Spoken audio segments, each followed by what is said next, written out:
Et si la lumière n'était qu'un alibi? Un masque scintillant porté par des civilisations entières pour mieux fuir l'abîme qu'elles pressentent, mais n'osent nommer. Depuis les hauteurs dorées de la morale jusqu'aux ruelles sombres de l'instinct refoulé, l'humanité danse, ivre, sur les cendres de ce qu'elle préfère ignorer, sa propre ombre. Car ce que nous appelons progrès n'est peut-être rien d'autre qu'un refoulement sophistiqué, une fuite en avant maquillée de vertu. Mais que se passerait-il si cette ombre, trop longtemps niée, revenait pour réclamer ce qui lui a été volé? Non comme un monstre, mais comme une vérité que même Dieu ne pourrait bénir. La société n'est-elle pas, en fin de compte, un théâtre bien éclairé où l'on assassine chaque soir, en coulisses, les pulsions interdites? L'indignation collective n'est-elle qu'un cri d'innocence feinte, destiné à couvrir le silence coupable de nos désirs tus? Nietzsche disait que chaque morale est le tombeau d'un dieu mort. Mais combien de dieux avons-nous enterrés pour ériger la paix sociale? Et si cette paix n'était qu'une trêve, un mensonge que nous appelons normalité, mais qui frémit, à chaque crise, au bord de son effondrement? Qui sommes-nous quand les projecteurs s'éteignent? Regardez autour de vous. Chaque institution, chaque rituel, chaque sourire de façade semble murmurer. Ici, tout va bien. Et pourtant, n'y a-t-il pas, sous la surface, un grondement sourd, une bête qui sommeille, non dans les marges, mais au centre même de ce que nous appelons civilisation? La barbarie ne vient plus de l'extérieur, elle est née dans nos salons, elle a appris à se vêtir d'humanisme, à parler le langage des droits.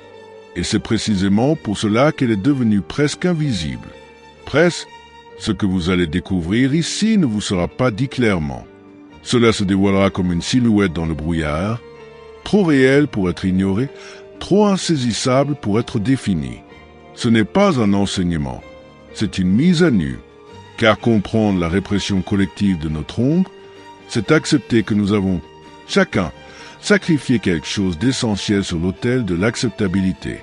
Ce que nous appelons société pourrait bien être le plus grand refoulement de l'histoire humaine, un pacte silencieux pour ne jamais regarder là où ça brûle encore. Mais alors, êtes-vous prêt à voir ce qui se cache derrière le voile? À entendre ce que le monde entier tente d'oublier? Car il n'y a pas de retour après cela. Une fois que l'on a entrevu l'ombre, elle ne vous quitte plus. Elle devient votre double, votre témoin, votre miroir.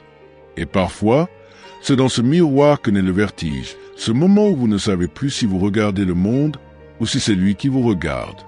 Et si le monstre que nous craignons n'était pas dehors, mais assis tranquillement à notre table, partageant le pain de notre quotidien, murmurant des promesses de sécurité pendant qu'il ronge lentement l'authenticité de notre être?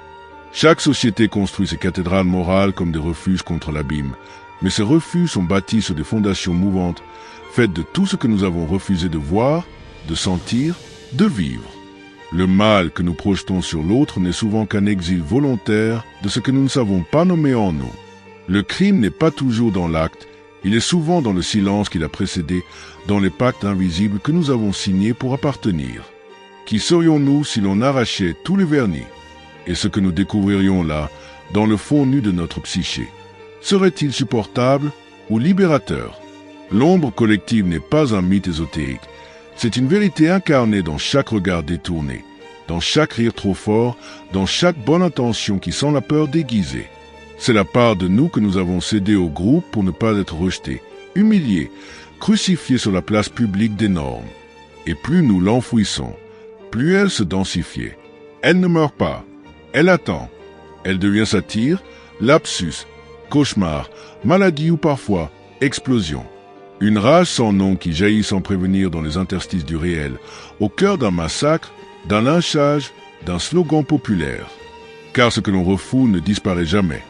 Cela s'organise dans l'ombre, cela se transmet comme un poison généalogique, cela s'installe dans les systèmes que l'on croit justes. Est-ce cela que nous appelons civilisation? Une gigantesque machine à contenir l'inavouable? Mais alors, où commence la responsabilité? Sommes-nous coupables d'avoir obéi, ou seulement l'âge de n'avoir jamais interrogé ce que signifiait vraiment obéir? La foule aime les bourreaux élégants et les victimes consensuelles. Elle est celui qui met le doigt sur l'hypocrisie, celui qui nomme l'indicible, celui qui fait surgir l'odeur du vrai dans un monde parfumé de morale. Il y a dans la répression collective une forme d'élégance perverse, celle qui fait de l'exclusion un rituel sacré, de l'humiliation un acte vertueux, du conformisme une vertu suprême. Mais ce que l'on appelle vertu, Nietzsche l'a vu comme une résignation, une fatigue de vivre au sommet, une manière subtile de ne plus vouloir porter son chaos, son feu, sa responsabilité. Et pourtant, dans le secret des nuits solitaires, chacun sent que quelque chose cloche, que l'image qu'il renvoie n'est pas la totalité de ce qu'il est. Il y a ces rêves où l'on tue, où l'on vole, où l'on aime d'une manière que le jour interdit. Il y a ces envies de tout casser, de tout recommencer, de hurler ce que l'on a toujours tué. Et au lieu de les accueillir, nous les éteignons à coups de raisonnement, de distraction, de petits conforts. Mais ce que l'on refuse de traverser devient notre geôlier. Ce que l'on ne regarde pas devient ce qui nous gouverne. N'est-ce pas là le vrai danger? Ne pas savoir que l'on est possédé par ce que l'on a voulu fuir? Il n'y a pas de salut dans le refoulement, seulement une lente calcification de l'âme. Alors que reste-t-il? Peut-être l'invitation à tout réapprendre. Non en rejetant la société, mais en la traversant avec les yeux ouverts, en osant redonner un nom aux choses, en osant affronter le regard des statues que nous avons nous-mêmes dressées. Seules les civilisations capables de dialoguer avec leur ombre peuvent espérer se transformer sans sombrer, car il ne s'agit pas de détruire, mais de intégrer, de faire de l'obscurité une matière vivante, féconde, transgressive mais créatrice. Le feu n'est dangereux que pour ceux qui croient encore au bois sec, mais pour ceux qui ont déjà brûlé de l'intérieur, pour ceux qui ont vu l'ombre et ne se sont pas détournés, il devient lumière, non pas celle qui éclaire de l'extérieur, mais celle qui consume les illusions et révèle, enfin, ce que l'on est vraiment. Et maintenant que le silence s'installe, quelque chose demeure. Une présence sourde, tapie derrière chaque mot, chaque image, comme si l'ombre que nous avons suivie refusait de disparaître. Non pas parce qu'elle menace, mais parce qu'elle attend. Elle n'est plus l'ennemi, elle est devenue complice, mémoire, miroir. Et dans ce miroir, ce n'est plus la société que vous voyez, c'est vous. Délesté des masques, délesté des dogmes.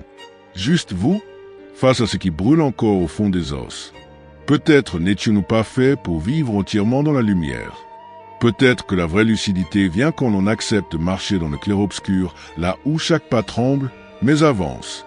La société refoule ce qu'elle ne peut dompter, mais l'individu libre, lui, intègre. Il écoute les murmures de ses abîmes et les transforme en langage. Car ce que vous avez ressenti ici n'est pas une simple idée. C'est un appel, un souvenir ancien, une cicatrice qui commence à parler. Et si le vrai courage consistait à cesser de fuir, à cesser de croire que l'ordre extérieur sauvera un monde intérieur en ruine, ce que nous appelons stabilité est peut-être juste une anesthésie lente, un oubli organisé. Mais vous avez entrevu autre chose, une faille, une vérité nue, dérangeante, irréversible. Et c'est dans cette fissure que peut naître un commencement. Non pas un changement de décor, mais un changement de regard et parfois, cela suffit à faire éclater tout un monde. Alors, que ferez-vous de ce que vous avez senti ici? Laissez cette question flotter. Elle reviendra. Elle frappera à nouveau, au détour d'un silence, d'un regard, d'un rêve. Car ce que vous portez maintenant ne s'effacera pas. Vous n'êtes plus tout à fait le même. Une brèche a été ouverte, et c'est par elle que le réel commence à respirer. Si ce souffle vous a atteint, ne laissez-le pas se dissiper. Commentez, partagez, inscrivez-vous, mais faites-le non par réflexe, faites-le comme un signe impact intérieur. Car ici, ce n'est pas un contenu que vous rejoignez, c'est un mouvement, un éveil, et ce serait un honneur de vous savoir parmi ceux qui n'ont plus peur du feu.